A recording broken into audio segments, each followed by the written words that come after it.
Uma coisa que a gente vê, por exemplo, os girondinos e jacobinos ou os mencheviques e os bolcheviques, ou seja, é interessante notar que a direita, por exemplo, seria já, em certa maneira, os mencheviques, ou seja, os menos agressivos, né?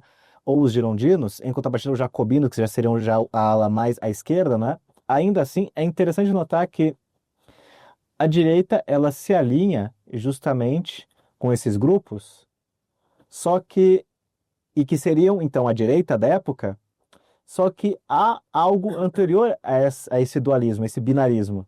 Então, é engraçado ver que parece que, em contrapartida aos jacobinos, em contrapartida aos bolcheviques, que o outro lado era conservador. Porém, se você comparasse com os políticos tradicionais que haviam antes dessa divisão binária entre direita e esquerda, aí sim você viria os homens realmente tradicionais. Exato. Os que estão fora desse binarismo, que são anteriores a ele. Exato. E os católicos atuais perderam sua âncora de referência nos líderes tradicionais do antigo regime, por exemplo, ou até mesmo da líderes contra-revolucionários católicos da idade contemporânea, né, pós-Revolução Francesa, mas que buscaram reverter o processo. Como Salazar, o Franco. Isso, Franco, Salazar, Dom Miguel, e citar outro, Rafael Carreira Túrcios, né, também muito bem avaliado pela Santa Sé, entre outros. E os carlistas também, exemplos. Por exemplo, o rei assassinado, o ditador assassinado, na realidade. Aquele que o coração dele ficou intacto, eu esqueci agora, que foi martirizado. Ah, sim, Gabriel Garcia Moreno. Que ele era um presidente, mas na prática era um ditador. Na prática era ditador. Só que, veja, também é interessante a própria etimologia da palavra, porque se nós formos ver, por exemplo, para os gregos, o que é ruim é a tirania. Porém, a ditadura era de fato é um período legítimo em que é necessário, em face de um estado de exceção, que alguém vá lá, tome as rédeas e acabe com aquela disputa. Isso. Tanto que os gregos, durante os períodos de república, né? Olha, tem dois partidos, por exemplo, que eles estão brigando muito. A gente vai ter que eleger um tertium quidem, ou seja, alguém que seja de fora disso para botar ordem. Porque senão. Exato. Eu nem chego, nem me arrisco a entrar nessa discussão com os conciliares, porque eu sei que eles não vão entender. Claro que não. Eles vão boiar, vão dizer, esse cara é maluco, enfim, e então eu nem entro nesse terreno quando eu discuto com os conciliares, porque eu sei que estão totalmente perdidos e não sabem fazer essa distinção que você acabou de fazer entre tirania e ditadura. E toda tirania é uma ditadura, mas nem toda ditadura é uma tirania. Claro. Né? Então existem circunstâncias, sim, em que é lícito e até mesmo necessário afastar a legalidade e recorrer à ditadura como instrumento extremo de salvação nacional. Ah, de onde você tirou isso, Eduardo? De autores católicos tradicionais, como João Donoso Cortés, no seu discurso sobre a ditadura, como José Larraz Lopes, né, líder católico espanhol já do século XX, que foi ministro do Franco também. E outros autores, Jordão Bruno Genta também discutiu essa questão. Martirizado também, a caminho da Martirizado, missa. exatamente. Foi morto pelos comunistas a caminho da missa, metralhado, e pobre homem. Então, esses são alguns autores. E, para voltar, né, incrível, né, tem que citar também o doutor José da Gama e Castro, o pai do pensamento contra-revolucionário português, autor do livro O Novo Príncipe, o espírito dos governos monárquicos, né, que também discute essa questão da ditadura como um instrumento eventual, né, de salvaguarda do direito natural, dos interesses nacionais, da integridade do país e outros. Então, como que um católico que supostamente deveria repudiar as ideias revolucionárias vai abrir a boca para fundamentar a sua argumentação nos direitos humanos, ou pior ainda, na soberania do povo? O poder vem do povo. O poder vem do povo, claro. O poder vem do povo. Inclusive, eu já escutei um padre tradicional, numa das suas homilias, com muita razão, eu até botei o vídeo na internet, caçoar essas pessoas. O poder vem do povo. Como que o católico pode defender uma coisa dessa?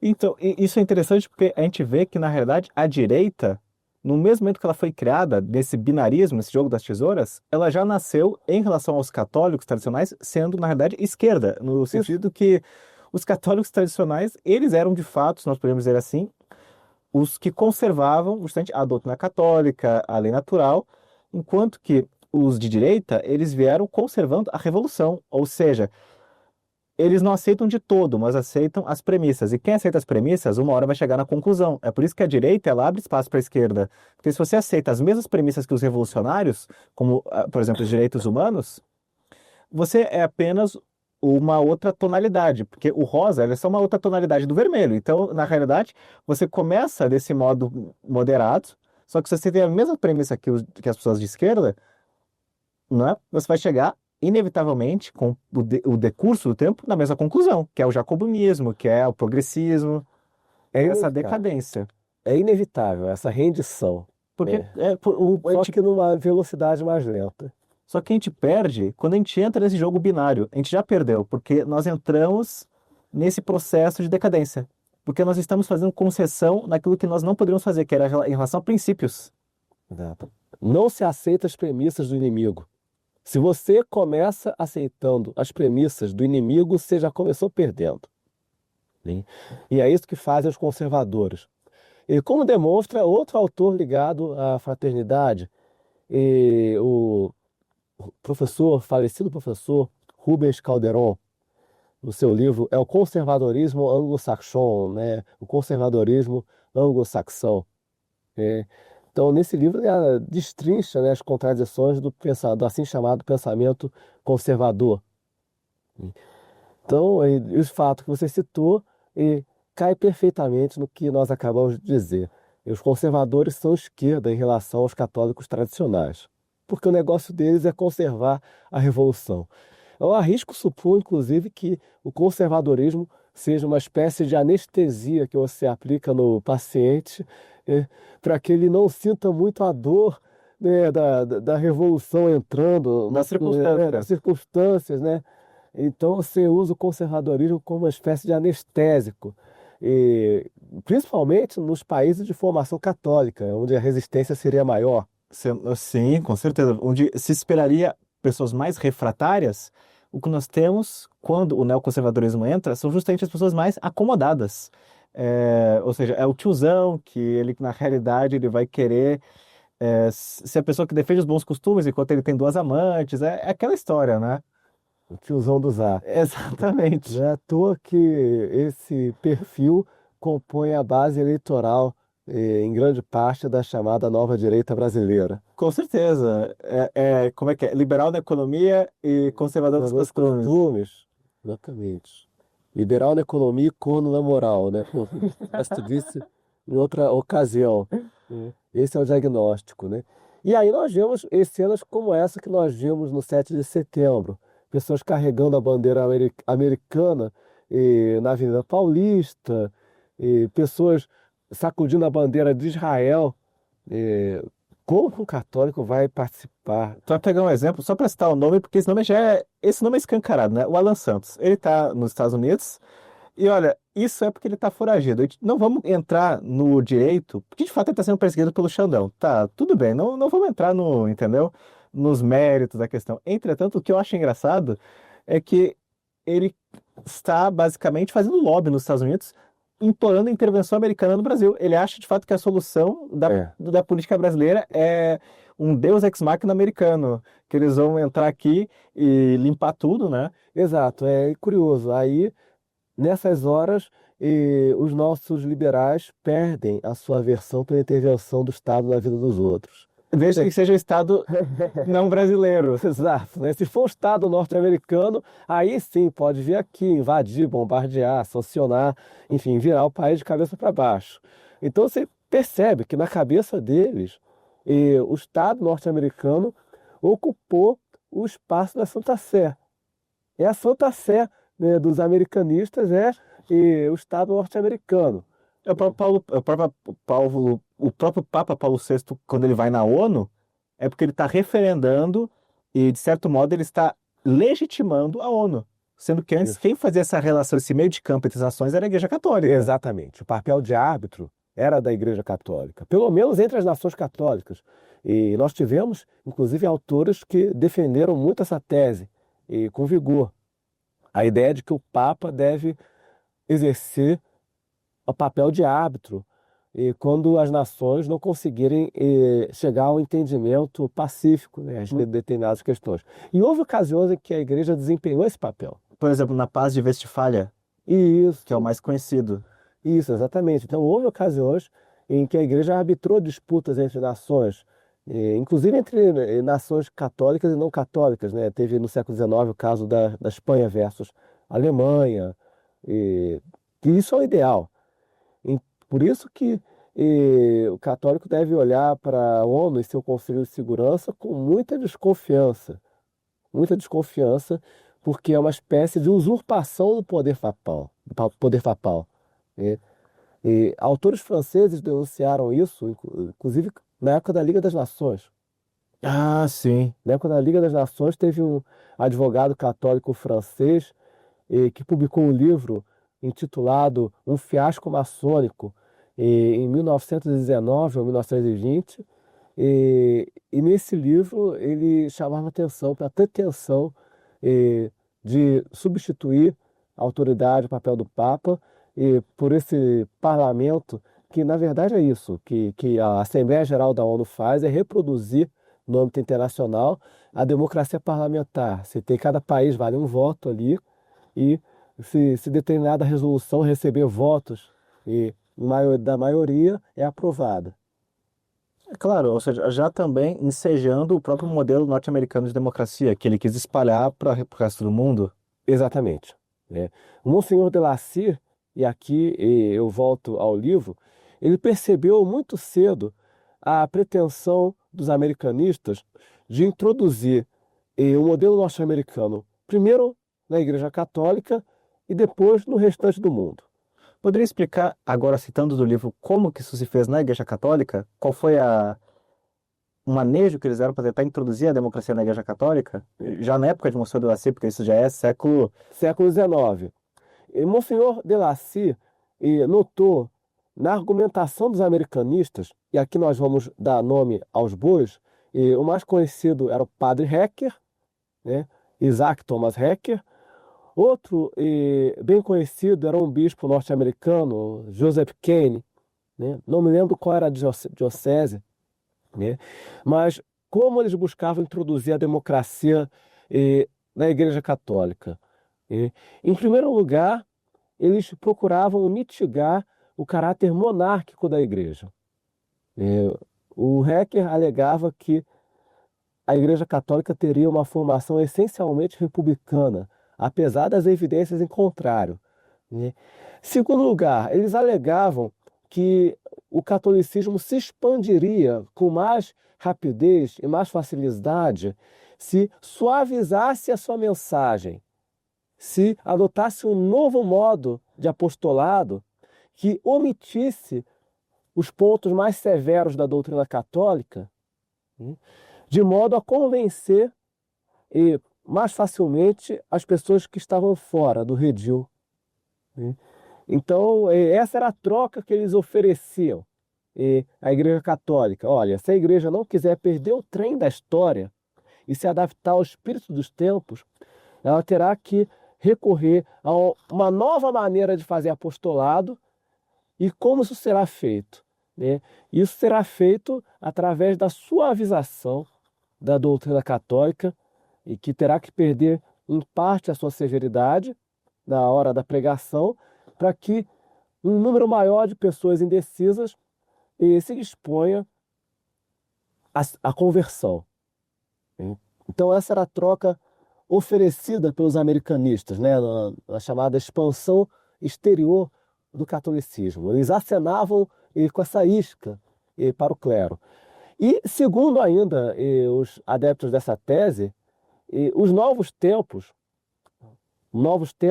pós-Revolução Francesa, seriam tempos marcados pelo predomínio das chamadas virtudes ativas, em detrimento das virtudes passivas.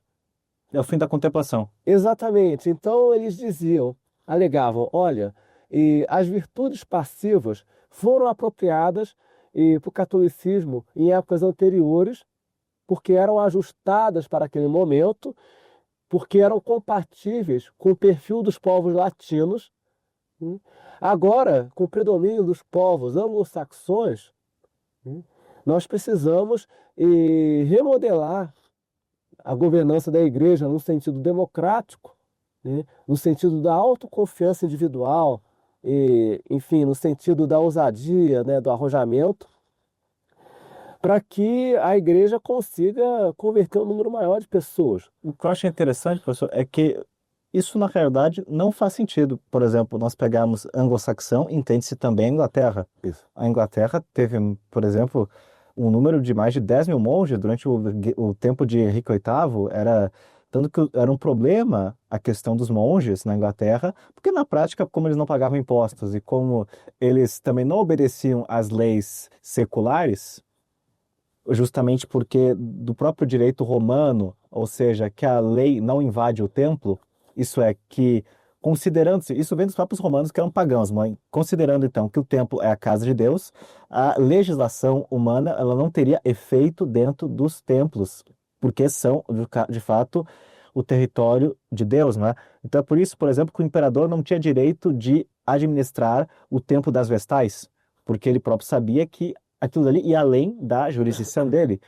Isso é interessante, porém, então, o problema dos mosteiros, por exemplo, sobretudo na época de Henrique VIII, e por isso que foi tão interessante removê-los da Inglaterra, né, era que eram praticamente nações paralelas, porque, veja, eles têm muitas terras, muitas igrejas, muito ouro, não pagam Exato. impostos, porém, isso, o próprio número de inúmeros religiosos que viviam na Inglaterra nesse período, era um número realmente gigantesco, demonstra que a vida contemplativa, a princípio, ela deu certo na Inglaterra, que é um povo anglo-saxão por excelência. Então, como assim? O que não funciona? Entende? Não faz sentido. A tese, historicamente, não encontra muito respaldo nos fatos. Eu acho que com o anglo-saxão eles deveriam até dar a entender os Estados Unidos. Porque, de fato, o povo americano é um povo muito mais dado à ação. Porém, isso é interessante no próprio livro do Monsieur de Lacy, A Conjuração Anticristã. Ele fala que a espiritualidade maçônica que influía nas seitas protestantes era o seguinte. Por exemplo, a gente pega e a gente faz a... Isso tem muito na igreja moderna atualmente.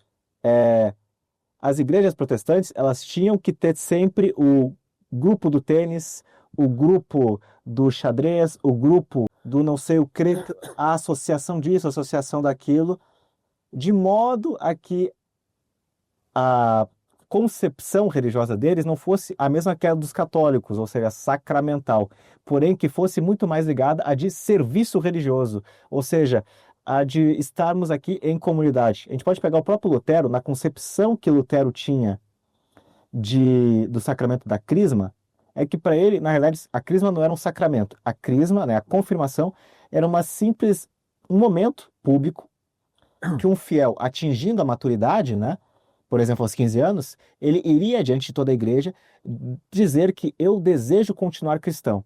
Ou seja, porque supondo que você foi batizado quando criança, então, supostamente, segundo a concepção de Lutero, a crisma seria somente uma cerimônia pública, social, em que o fiel ele confirmaria pela segunda vez a intenção dele agora de permanecer dentro da igreja. Ou seja, que no período desde que ele nasceu até o período que ele atingiu a idade da razão, que ele não se desviou da fé. Porém, isso parece ter uma concepção, parece acertada, só que na realidade é totalmente contrária à concepção católica, porque a concepção católica é que a crisma é um sacramento, ou seja, que é ex opere operato, ou seja, que imprime caráter, ou seja, que a crisma é a marca do Espírito Santo, é um sacramento real, não é uma cerimônia no sentido social como uma formatura, por exemplo, em engenharia, não é algo nessa natureza. E isso demonstra que o espírito americano, sobretudo por influência das seitas maçônicas, ele sempre foi pautado na ação justamente para que eles perdessem essa própria noção da contemplação que vem da concepção católica dos sacramentos. Isso, exatamente. Isso aí é o fio da meada, né? E o Monsenhor de Lacy percebeu, por exemplo, né, e aqui tivemos outra constatação que contraria uma lenda corrente em certos círculos neoconservadores do Brasil, ele percebeu que o catolicismo nos Estados Unidos se expandia num ritmo inferior ao que seria de se esperar, né? Ele mostra com números, inclusive, ele mostra que os católicos nos Estados Unidos, aqueles que nascem em famílias católicas, muitos esses se secularizam, e muitos católicos que chegam nos Estados Unidos de outros países também se secularizam. A pressão do ambiente é muito forte, né? A tendência é ou cair no agnosticismo ou migrar para alguma das seitas protestantes existentes no país, né? Por conta das pressões, né, do ambiente que você mencionou, né? Então isso eu percebi já no século XIX, né? É bom falar disso porque a permissividade da sociedade norte-americana era percebida por Delacy e também por autores espanhóis já nessa época.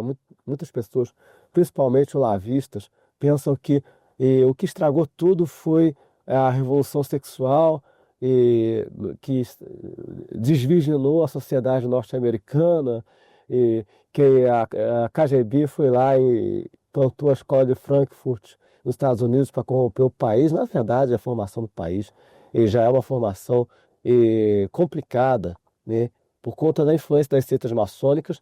Monsenhor Delacy, já que você mencionou as seitas maçônicas, constatou no seu livro que nos Estados Unidos a situação era tão crítica que o clero católico norte-americano, nas confissões, se abstinha de perguntar para os fiéis se eles pertenciam a alguma sociedade secreta. Porque se essa diretriz fosse seguida à risca, Ninguém ia receber absolução.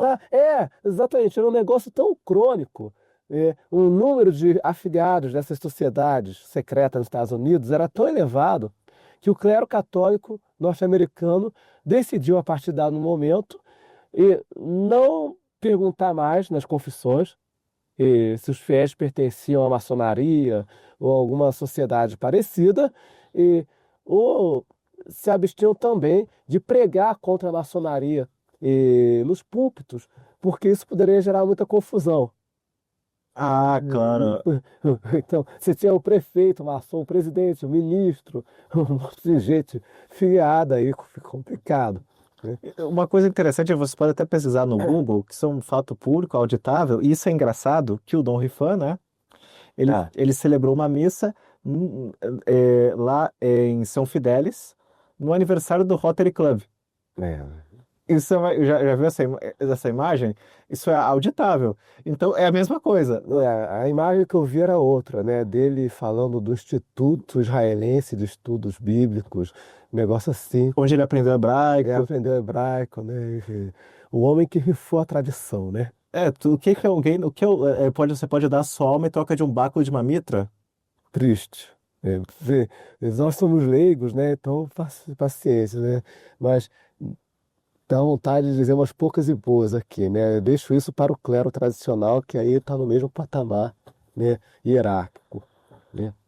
Então, vocês podem imaginar, por essas constatações, né, que isso que nós chamamos de modernismo aqui era algo já, assim, observável na sociedade norte-americana, inclusive entre os católicos norte-americanos, na época do Monsenhor Henri de Lacy. Ou seja, muito antes do Vaticano II, na realidade. Antes do Vaticano II. Mas é interessante porque, de fato, os Estados Unidos ele foi moldado como aquela terra prometida dos ideais iluministas. Isso. Desde o começo. Desde o começo. E é bom lembrar, em primeiro lugar, né, que o anticatolicismo britânico foi transplantado para os Estados Unidos e lá cultivado com muito vigor, desde o começo. Em vários estados norte-americanos havia leis que proibiam católicos de possuir terras e ocupar cargos públicos, porque eles eram vistos como agentes do papado e da coroa espanhola, potenciais agentes do grande inimigo que seria o papado e a coroa espanhola. E vou além, segundo o professor Alberto Caturelli, católico tradicional argentino, 55 dos 63 autores da Constituição norte-americana eram filiados à maçonaria. Ou seja, dos 63 homens que assinaram a Declaração de Independência e depois a Constituição norte-americana, 55 eram filiados a sociedades secretas. É. A independência dos Estados Unidos, na avaliação do professor Catorelli, foi a primeira revolução anticatólica e anti-hispânica da história. Anticatólica e anti-hispânica da história. Então, a maçonaria, desde o começo, jogou um papel fundamental na construção do país. E a própria Estátua da Liberdade é um exemplo disso. A Estátua da Liberdade, que é um tributo de gratidão da maçonaria francesa pela ajuda que ela recebeu dos pais fundadores dos Estados Unidos durante a Revolução Francesa. E as pessoas nem sabem disso, não lembram disso. E a Estátua da Liberdade, ela foi um presente do Grande Oriente da França para o Grande Oriente dos Estados Unidos, né? Inclusive tem uma frase ali que eles esculpiram nos pés da estátua que esclarece esse detalhe. E você pode ver, por exemplo, que no Brasil, esse próprio neoconservadorismo, a van, por exemplo, o símbolo da van é. A Estátua da Liberdade. A mal assinada Estátua da Liberdade. E é um dos sinais mais evidentes do neoconservadorismo aplicado à prática, no sentido de que, ou seja, a mentalidade de replicar aquilo que vem de fora, ou seja, do neoliberalismo americano aqui dentro. Exato. Um exemplo, infelizmente, bem sucedido de como essa infiltração ideológica pode levar um povo desprovido de anticorpos a assumir como seus valores que ele não deveria defender. E que nunca teve. Que nunca teve. Porque o Brasil ele não teve a mesma colonização que os Estados Unidos. Não, o Brasil foi fundado pela Igreja Católica e pela coroa portuguesa. Então, e, professor, algo agora que é muito interessante, só para tocar nos libertários, liberais, no Bitcoin, nas coisas que a gente tinha dito, é o seguinte, objetivamente falando, isso que eu acho interessante, é que, de fato, em decorrência dos Estados Unidos ter sido criado já nessa noção antipapal, direta e frontal, você vê que o povo americano, ele sempre é um povo bastante desconfiado da autoridade. sim. É um povo que sempre, em qualquer situação, ele vai se rebelar contra a autoridade. Ou seja, não estou dizendo que o servilismo seja bom, porque seria outro vício, o vício contrário da rebeldia. Entretanto, isso também vem justamente pelo fato de que eles nunca tiveram a submissão, na sua história, de fato, à Igreja Católica. Ou seja, de submeter-se à autoridade da Igreja. É por isso que nós vemos que em boa parte da literatura americana sempre há uma desconfiança, por exemplo, dos tiranos, dos ditadores, daqueles que podem representar esse ideário de um externo que manda na sociedade. Porque, na realidade, são fantasmas, são reproduções indiretas de uma caricatura que eles fazem do papado. Exato. É um pouco aquela mentalidade da mulher progressista em relação à figura do marido. Perfeito. É um pouco disso. Os americanos carregam em relação à autoridade um pouco daquele ressentimento que uma mulher feminista moderna tem com relação à figura do marido e da sua autoridade. Exatamente, é a mesma coisa. É a mesmíssima coisa. E o pior é ver isso No Brasil. no Brasil. E mais ainda, em ambientes católicos, onde esse tipo de ideia não deveria entrar de jeito nenhum. Você vê a escola austríaca, A escola austríaca, por exemplo. esse modelo neoliberal de economia, tudo isso, essa enxurrada, não é? Que é totalmente externa e alienígena no Brasil. Alienígena, tanto que você vê que não recebe adesão do grosso da população. Normalmente esse tipo de ideia, eu digo as mais libertárias, elas recebem adesão de uma parte da classe média alta da sociedade, normalmente, essa é a tendência, já é uma classe mais aburguesada. E que já tem o direito a cultivar um pouco mais de ilusões do que o povão, porque o povão vive já na realidade, ou seja, então o que acontece é que, por estar sujeito às misérias do Brasil, que vem em decorrência do próprio sistema neoliberal implementado aqui e das suas consequências, não é? Nós vemos que, pelo menos nessa ilusão neoliberal, eles não caem. Infelizmente, eles caem no vício contrário, muitos deles, que é já do neomarxismo e do assistencialismo e desse petismo e assistencialismo infindo, né? Porém, são dois vícios que decorrem como consequência da miséria trazida pela nação pelo neoliberalismo, que torna tudo no país precário, em resumo. Entretanto, é interessante ver que essa classe libertária ela está se formando no Brasil, essa classe de pensamento totalmente alienígena, estranha, que traz consigo um bojo que não é nosso, que veio nitidamente fora. Sim, por meio de think tanks como Mises.org. isso, Instituto Mises, Instituto Milênio, que foi fundado um pouco antes, né, ou um pouco depois, não lembro bem. Cujo Paulo Guedes participava. Paulo Guedes tinha assento no Instituto Milênio. E nós podemos até voltar um pouco mais. Nos anos 90, nós tivemos um Instituto Liberal, que batalhou muito pelas reformas que ampliaram a abertura da economia brasileira. Inclusive, eu tenho arquivada, graças a Deus arquivei, porque depois sumiu da internet, uma palestra de um funcionário do Departamento de Estado, onde ele afirma que o Instituto Liberal recebia dinheiro do governo deles. Mas sabe o que eu acho muito engraçado do Instituto Liberal e que é crônico? É que muitos dos professores do Instituto Liberal eram ex-comunistas ou socialistas disfarçados. E que faziam isso porque, de fato, você vê que a ideia do liberalismo econômico era tão estranha no Brasil que eles não tinham pessoal o suficiente, mesmo se eles quisessem, mesmo se eles tivessem o dinheiro do mundo, eles não tinham pessoal o suficiente nativo do Brasil com essas ideias No fim. para ensinar, que eles tinham que se sujeitar a usar esse dinheiro vindo do exterior para contratar socialistas e socialistas Isso, que se prestavam em troca de dinheiro a mudar o discurso, a trocar a fita. isso aconteceu. Vou citar algumas pessoas notórias. Paulo Francis, Exatamente. que foi, na juventude, foi ali do movimento socialista, trotskista, se não me engano, né? E depois deu aquela guinada. Outro, o Reinaldo Azevedo, né? Que agora se repaginou novamente, né? Reinaldo Azevedo foi do Libelu, Liberdade e Luta. Não sei se isso existe ainda, essa desgraça. Trotskista, né? Enfim, trotskista, sei lá, alguma coisa parecida. Aí depois, quando chegou aí os anos 90, final dos anos 90, ele deu aquela guinada e criou a revista Primeira Leitura, que faliu, né?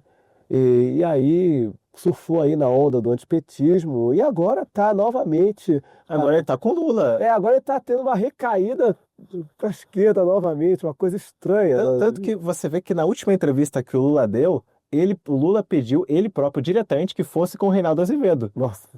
Isso que eu não entendo por quê. Ou seja, porque a mais recente, né, que ele pautava sobre economia, sobre o que ele foi fazer no exterior, depois que ele tinha ido na ONU, né, quando ele voltou para o Brasil, o próprio Lula, ele queria que a entrevista dele fosse com o Reinaldo Azevedo. Por que essa exclusividade? Mas você vê que foi um rebranding, né, 360. Impressionante. Ele que inventou e que tanto se orgulhava de ter inventado o termo petralha. Ele mesmo, né? Opa, perdão. Ao mesmo tempo, ele foi a pessoa que agora voltou aí para a esquerda. É interessante, né? É uma fênix. Exatamente, ele se reinventou pela segunda vez, né? Então, realmente, coerência não é o forte desse pessoal, né? Não é o forte, né? Logo, o Reinaldo Azevedo, que tinha o blog mais acessado, né? Na época da campanha contra o governo petista. Na época do impeachment, não é? Impeachment, exatamente. Porém, a gente vê uma coisa que isso é muito interessante na política brasileira agora, porque essa questão do Reinaldo Azevedo, Paulo Francis, isso tudo então é em São Paulo, ou seja, porque o Instituto Liberal era muito forte, sobretudo na região paulista, não é? E é interessante ver que esses professores, economistas que passaram a trabalhar para o Instituto Liberal, eles eram ex-socialistas ou mesmo socialistas encobertos, mas que se prestavam a preço de dinheiro a mudar o seu discurso de um discurso marxista para um discurso liberal, porque no fundo os dois têm pressupostos materialistas, então é fácil trocar um pelo outro, porque é esse binarismo nós estamos dizendo, né? Entretanto, isso é interessante porque isso demonstra que o Brasil, essas ideias eram tão alienígenas que você não tinha nem professores suficientes para ensinar o liberalismo.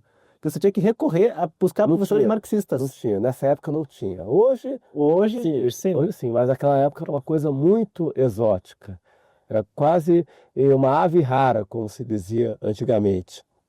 Então, e eu vi isso acontecer, né? Eu presenciei um pouco disso no início dos anos 2000. No início dos anos 2000 ainda era raro, né? Depois, né, com o advento das redes sociais, esse discurso se popularizou em certas bolhas, sem dúvida alguma, né? Mas realmente tinha que pensar, por assim dizer, era necessário pensar essas figuras.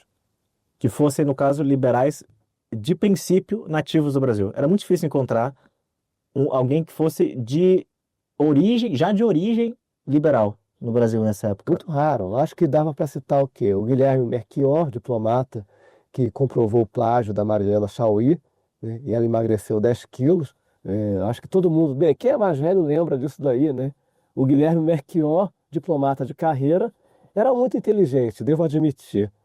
Era um desses liberais desde o começo, né? Inclusive, foi secretário de comunicação da Presidência da República, e aí comprovou que a Marighella Chaui havia plagiado o texto do orientador e ela emagreceu 10 quilos.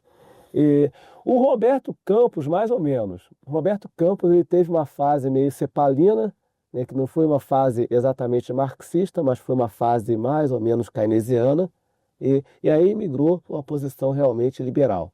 É o Roberto Campos. E o Eugênio Goudin, sim, foi liberal desde o começo. Desde o começo, ligado a companhias multinacionais, né? Se a gente pegar períodos anteriores, né? Enfim, fica ainda mais raro, né? Fica ainda mais difícil. Mas então a gente vê, né? Pena comprada. Pena comprada, exatamente. Pessoas que se vendiam, por assim dizer, que ganha. E ainda falando, ganha às vezes uma passagem no programa International Visitor, e porque a gente sabe disso, né? Um dos instrumentos de soft power dos Estados Unidos é esse programa, por meio do qual eles convidam personalidades de determinado país para visitar os Estados Unidos num roteiro programado, né? Ir na Casa Branca, apertar a mão do presidente americano, tirar foto, aí depois visitar as instalações do Pentágono, e depois ir em determinados lugares. Ou seja, é um programa de visita guiada feita assim, feito para causar uma boa impressão. Mas a gente pode ver que esse próprio erário, ou seja, de prestigiar por assim dizer, o sucesso norte-americano, né? Ele individualmente já foi vendido para a maioria da população, em boa parte, por exemplo, porque as pessoas já fazem isso minoritariamente, por exemplo, quando elas vão para Disney, porque elas vão presenciar as maravilhas do sistema capitalista. Porque para muita gente, a visão beatífica nesse mundo, porque eles colocam a finalidade deles nesta vida, ou seja, não na outra, mas eles colocam a finalidade deles neste mundo, para muita gente, por eles fazer grosseiramente, né, a visão beatífica deles é ir para Disney com a família. Para contemplar as maravilhas norte-americanas, em resumo. Monsenhor Delacy aborda isso no primeiro capítulo do livro. No primeiro capítulo do livro, nas primeiras páginas do livro, o Monsenhor Delacy nota que o americanismo puxa o homem para os prazeres imediatos e para a satisfação terrena, em detrimento do fim sobrenatural da nossa existência, que é a salvação da alma. Nas primeiras páginas do livro, ele percebe isso, ele constata, né, que a mentalidade norte-americana tende a sugar o homem para a satisfação, para o prazer nessa vida, e consequentemente, leva-o a esquecer ou negligenciar o fim último da sua existência, ou seja, é uma transformação da visão beatífica sobrenatural por uma versão terrena. É a mesma coisa que os marxistas fazem em relação à utopia deles, porque no fundo os dois têm pressupostos materialistas. Então eles já colocam as duas ideologias capitalista e marxista com a finalidade deles nesse mundo. Ou seja, não há um transcendente. Não, é isso aqui mesmo, acabou. Exatamente. A religião é o ópio do povo. Essa frase famosa do Marx, né, expressa muito o juízo que ele fazia da religião. Ou seja, a religião é algo que desvia indevidamente o homem da sua finalidade, que seria este mundo. Exatamente. Exatamente. O homem, assim, na medida em que ele tem como objetivo primacial a salvação da sua alma, né, encontro com Deus no além, né, e ele passa a negligenciar o terreno, o imediato, né, que é a satisfação dos interesses materiais, da classe, né? Eu acho que a diferença está na ênfase, né? O marxista enfatiza a classe, enquanto que o americanista vai enfatizar muito o indivíduo, né? Exatamente. Entretanto, é a mesma coisa no final, a gente já vê a gente pode dizer uma pré-história nisso, no Nietzsche,